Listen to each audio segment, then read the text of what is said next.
Really appreciate it. What a beautiful night. Isn't it nice just to get outside together? This is just, it's glorious. I want to thank you, John. I want to thank everybody here at the library. I want to thank everybody who spent all of these months this year holding the place together here at the library. From being on the board, I've just got to tell you, there are a lot of people here who put their lives into this library, and they've really held this institution up during very tough times. So I just want to thank all the folks here at the Reagan Library for enduring this difficult time and for keeping this place that we're so proud of, that we're all attached to, afloat and doing so well. So thank you for what all of you done, everybody here at the library. And I want to thank you, John, and I also want to thank my friend Fred Ryan. I have the honor of serving with John and Fred Ryan on the library's board of trustees. And though I may not be the most powerful Ryan on the board, I love being a part of it, and I was just elated when I was asked to join the board. For more than 2 years now, I have been strictly a private citizen with no complaints whatsoever about that. Your invitation brings me here only as a lifelong admirer of President Reagan and a sound believer in what he stood for. So it's a real privilege to kick off the Reagan Library's Time for Choosing series. I see it as a chance to share a few thoughts about the man, about the cause that defined his career, and, as John mentioned, about the future of the party that he led. Ronald Reagan had nothing but good influence on the Republican Party in his time. I have a feeling you'll agree that we sure could use more of that today. I've been here a few times, and whenever I look around this place, it reminds me of my backyard in Janesville, Wisconsin, actually. No, but whenever I seriously look around this place, I think about how my own life was influenced by the ideas and the spirit of someone I never even met. Even 40 years after President Reagan's first inauguration, we all remember him with a special respect and affection. He was exactly the man America needed at a crucial moment. We appreciate him only more from a distance of time now. To this day, whenever I'm asked to describe my own political outlook, there's no term that fits more comfortably than Reagan conservative. You know, I guess it started with my dad, who was also named Paul. He wasn't really a political type, but there was never a more enthusiastic Reagan voter in the state of Wisconsin. I remember in 1980, I was 10 years old. My dad pointed out a geographical connection, that the Rock River that ran straight through Janesville, Wisconsin, flowed straight down past Dixon, Illinois, where our new president spent his childhood. For a kid, there was something nice in knowing that he'd come from the same part of the world that we did. It was a long time before I ever took an active interest in politics. And when I did, I just naturally identified with the ideas of Ronald Reagan. Early in my career, I spent a lot of time in the company of a guy named Jack Kemp, a wonderful guy I still miss. And being around Jack was a daily immersion in the big-hearted spirit of Reagan conservatism. Its whole creed of free enterprise, of endless opportunity, of limited government and a limited role of government in a free society, respect for the rule of law, a system of checks and balances, the rights and dignity of every person, and America as a country like no other, with work in the world that only we can do. The 8 years of the Reagan presidency stand as evidence of all that those ideas can accomplish.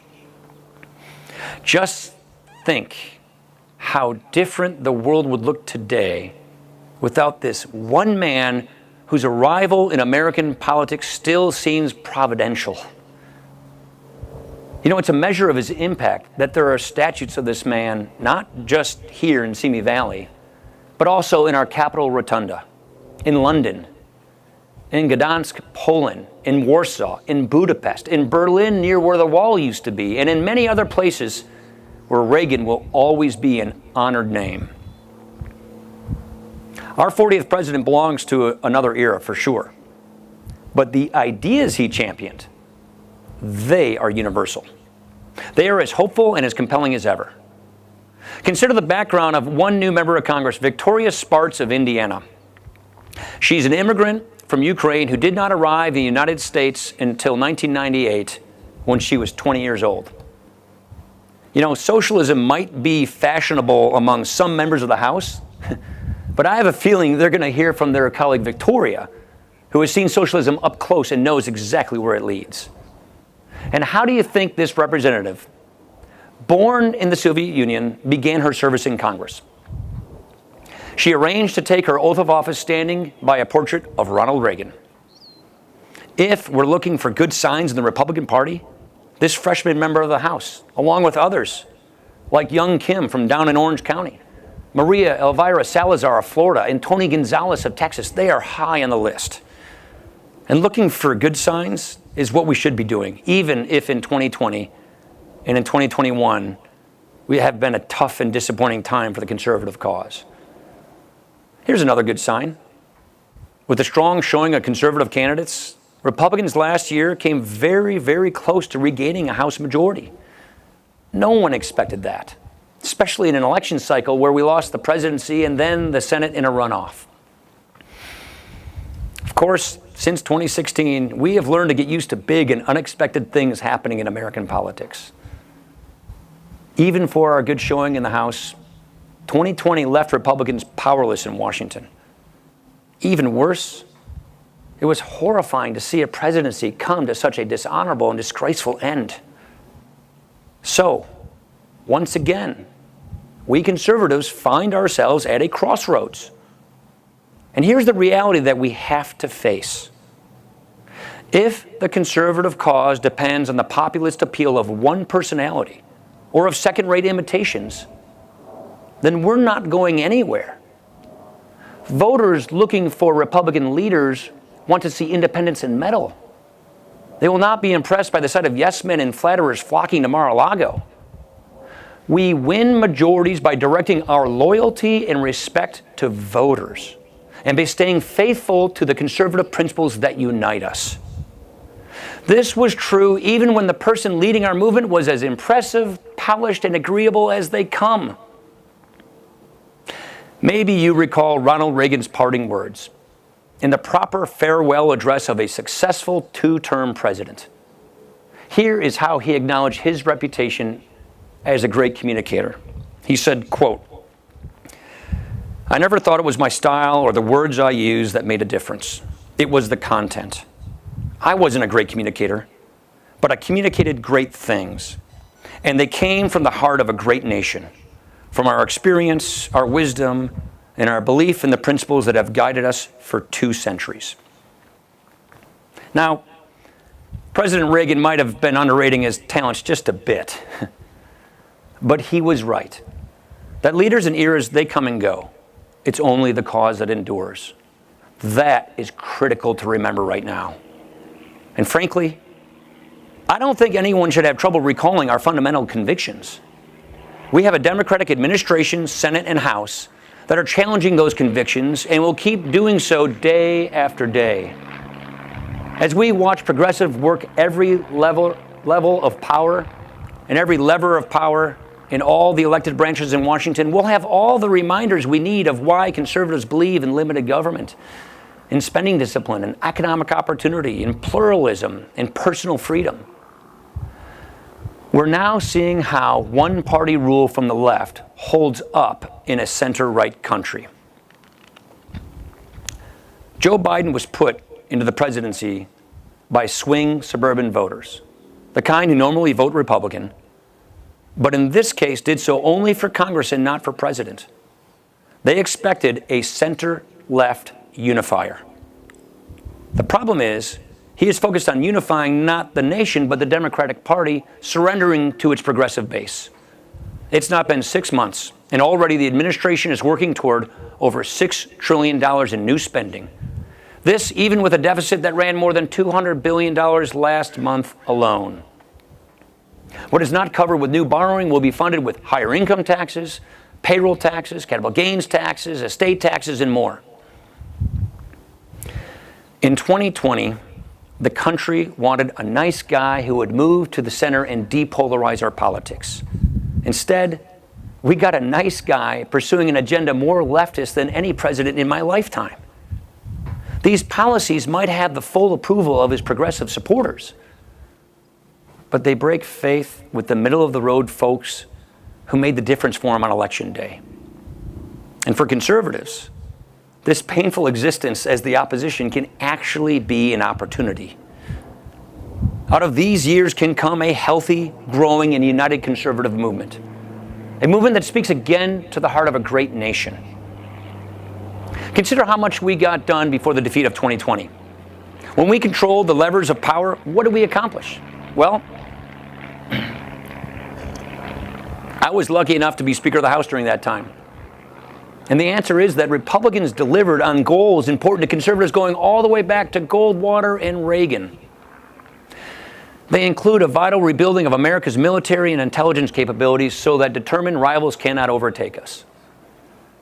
The United States answered serious threats in serious ways with tough measures against China, Russia, Iran, and other hostile actors. We eliminated some of the worst excesses of the regulatory state, allowing for greater freedom and economic growth. We made good on a promise to the veterans that the VA would better serve them and be held accountable when it fell short. In criminal justice, we corrected some terrible wrongs to give worthy people a chance at life beyond prison. We made serious progress in ridding the country of human trafficking and rescuing its victims.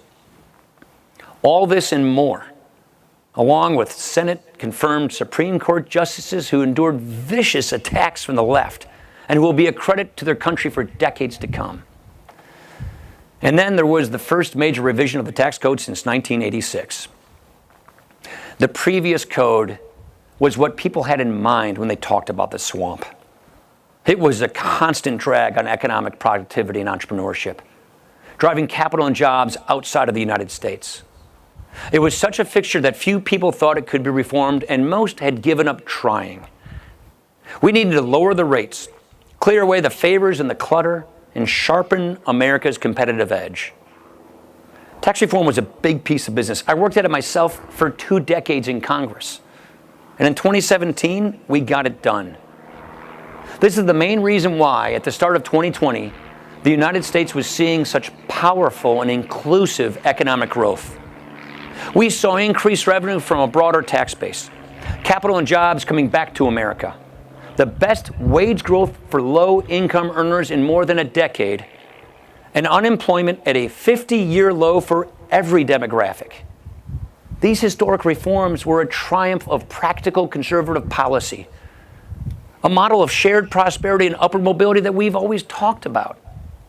It was the populism of President Trump in action, tethered to conservative principles. And if anyone wondered, back in January 2020, what could possibly cut short this expansion of opportunity in America? We now know the one-word answer: pandemic. That calamity, along with some fiascos of the president's own making, set the scene for our present challenges.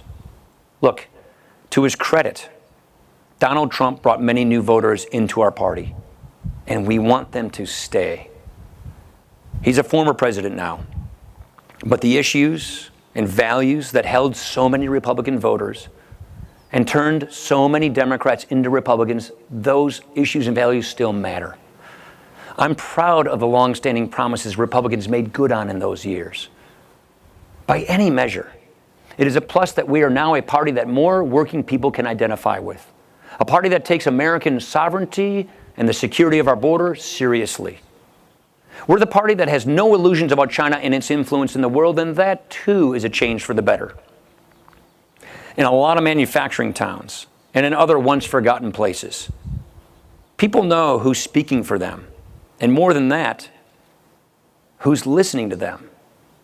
Like the Reagan Democrats of another time, these voters feel respected in our party, respected for the work they do, for their way of life, and for their love of country.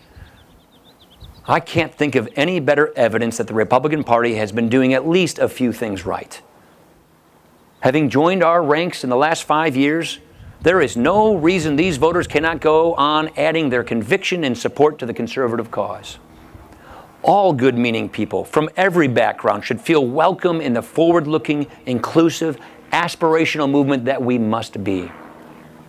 Take the populist energy of the recent years, combine it with the core principles of conservatism, and the result will be a coalition even broader and stronger than yesterday's Republican Party. I'm going to take a sip of water while the plane goes by. So often, though, as well, Republican populism is just the natural response to progressive elitism and the overarching agenda that goes with it.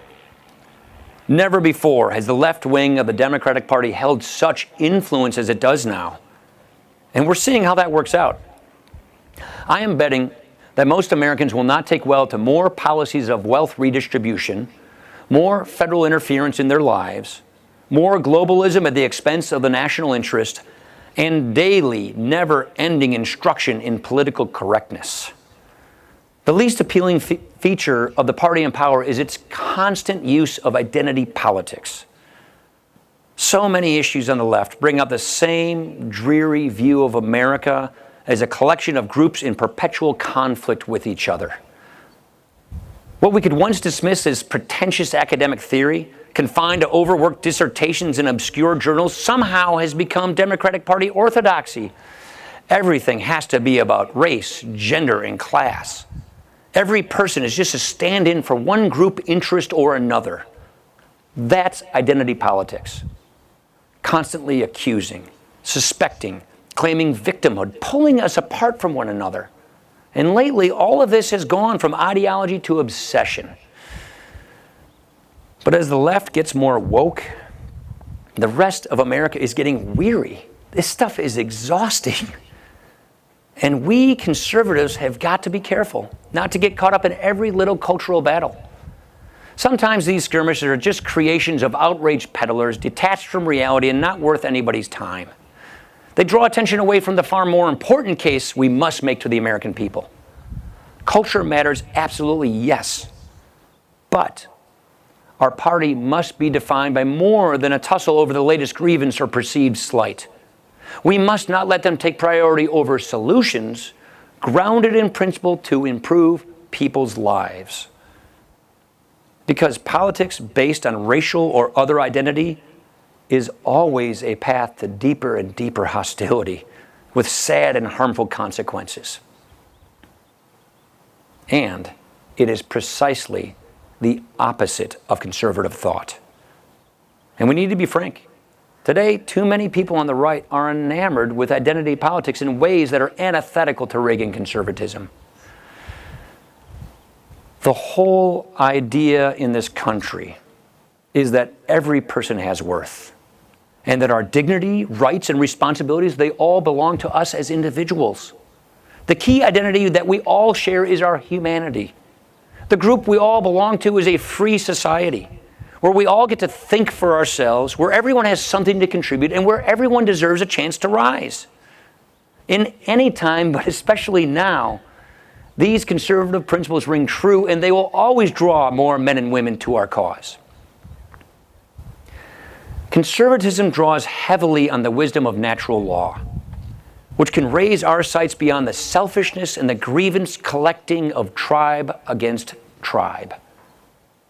And conservatism also places a premium on private virtue, believing, as our founders did, that a free society depends on personal values, like honesty, duty, self-discipline, and a basic concern and respect for other people. The state does not exist to remake society or to reorder our lives. As President Reagan observed, government cannot be clergyman, teacher, and parent. It is our servant beholden to us. And along with this comes a confidence in the people themselves to make their own decisions as responsible members of the good, caring, fair-minded society that our Constitution was designed for.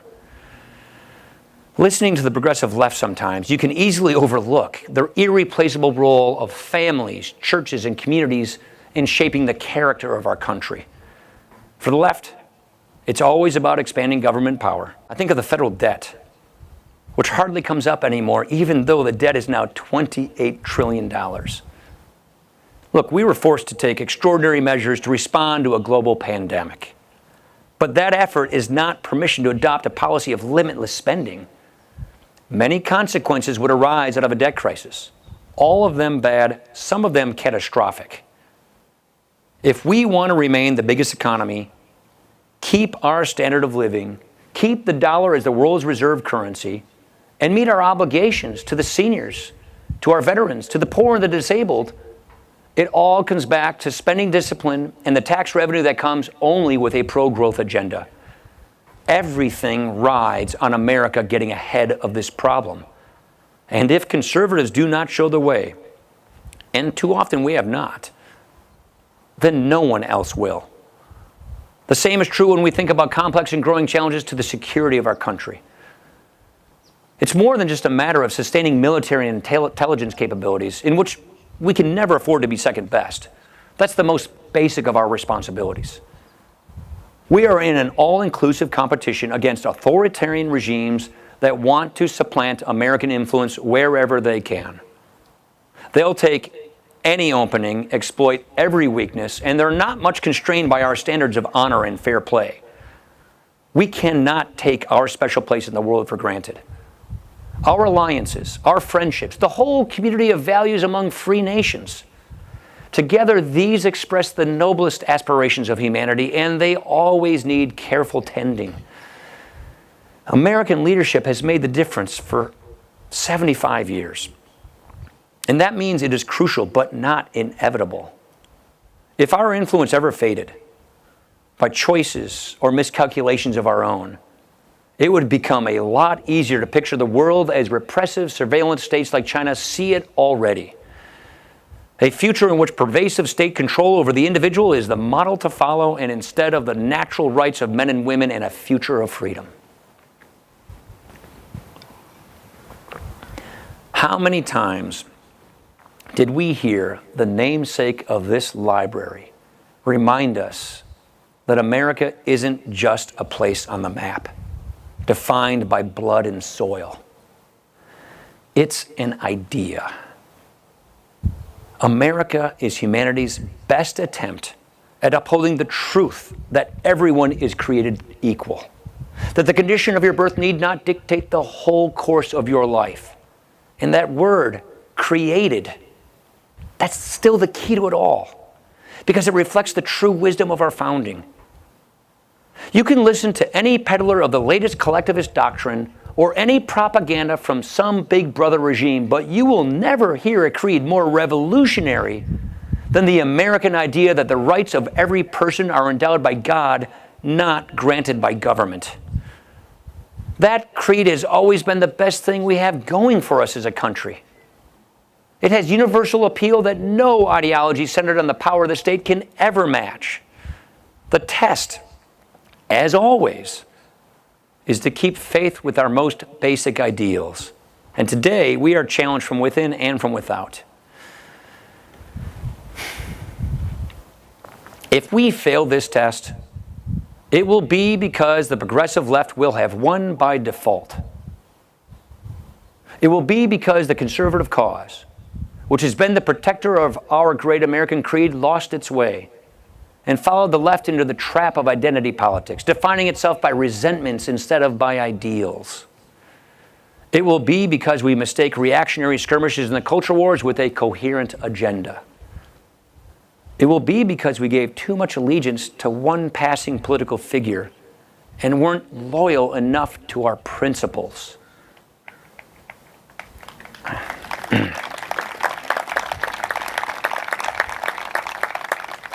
I know my party well enough to believe that that is not our destiny.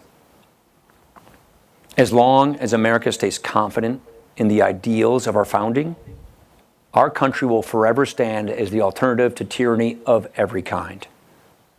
And even after the setbacks of 2020, it will be up to the conservative movement, as it always is, to serve those ideals with conviction, heart, and respect for the American people. Americans, as our 40th president said, are hopeful, big-hearted, idealistic, daring, decent, and fair. Those words describe the man himself. And they remind us of the generous spirit that overcomes setbacks and achieves great things. With that example, with the best that is in us, and by speaking to the best in our country, let's press on with the conservative cause and return that cause to a governing majority. Thank you very, very much.